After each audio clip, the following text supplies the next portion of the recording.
যদি ডক্টর ইউনূস বাচ্চাদেরকে নিয়ে ব্যস্ত থাকেন তারা রেমিটেন্সের 12টা বাজবে।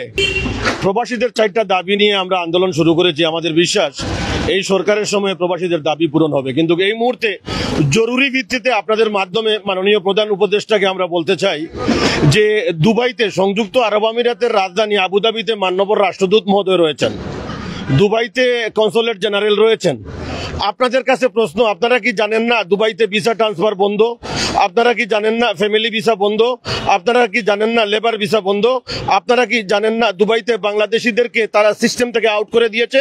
আপনারা এটা জানেন না? আপনারা কি সরকারকে এটা জানানো দরকার নয়? আপনারা পররাষ্ট্র উপদেষ্টার মাধ্যমে এটা সরকারকে জানাবেন না?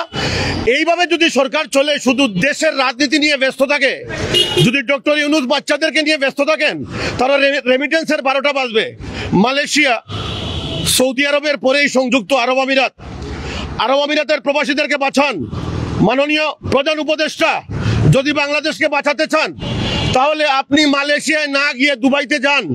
এই মুহূর্তে দরকার কূটনৈতিক তৎপরতা, G2G। সরকার যদি আলোচনা না করেন, মনে রাখবেন এই সরকার চিরদিন থাকবে না। ডক্টর ইউনূস, আপনিও চিরদিন থাকবেন না। যদি দুবাই শ্রমবাজার নষ্ট হয়, যদি দুবাই শ্রমবাজার ধ্বংস হয়, আপনাকে জাতি ক্ষমা করবে না, প্রবাসীদেরকে ক্ষমা করবে না। তাই দুবাই প্রবাসীদের পক্ষ থেকে বলছি, মাননীয় প্রধান উপদেষ্টা দুবাইতে যান, G2G আলোচনা করেন, তদবির করেন, লবিং করেন, প্রবাসীদেরকে বাঁচান। ভিসা বন্ধ, ট্রান্সফার বন্ধ। দুবাই প্রবাসীরা 5-6 লক্ষ প্রবাসী খালি হাতে বাংলাদেশে ফিরে আসতে হবে, এটাই আমাদের দাবি। এটা আপনারা পৌঁছে দিবেন। তবুও যদি টনক না লড়ে, প্রবাসীরা রেমিটেন্স শাটডাউন করবে, অচল করে দিবে ডক্টর ইউনূসকে। এখন দুবাই থেকে যে রেমিটেন্স আসে, তো সেই ব্যাপারে সরকারকে একটা বার্তা দিয়ে একটা যে দাবিটা আপনি করছেন, তো সেক্ষেত্রে শুধু দুবাই কেন, অন্যান্য এটা দুবাই জরুরি। দুবাই ভিসা ট্রান্সফার বন্ধ, আপনি বুঝেন না কেন? দুবাইতে মানুষ ভিসা অবৈধ হয়ে যাচ্ছে, 5 থেকে 6 লক্ষ মানুষ। অন্য দেশে তো ভিসা ট্রান্সফার আছে, অনেক দেশে ভিসা বন্ধ, কিন্তু এইভাবে সমস্যা নাই।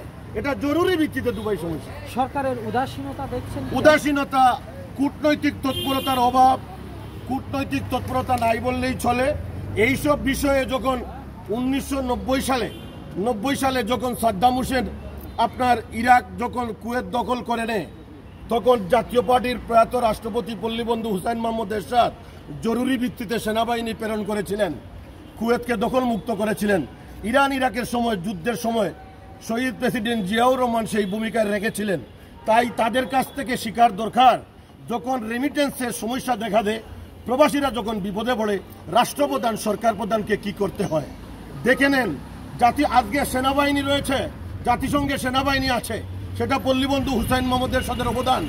আজকে কুয়েতে সেনাবাহিনী আছে, কুয়েতের জাতিসংঘের মিশনের সেনাবাহিনী আছে।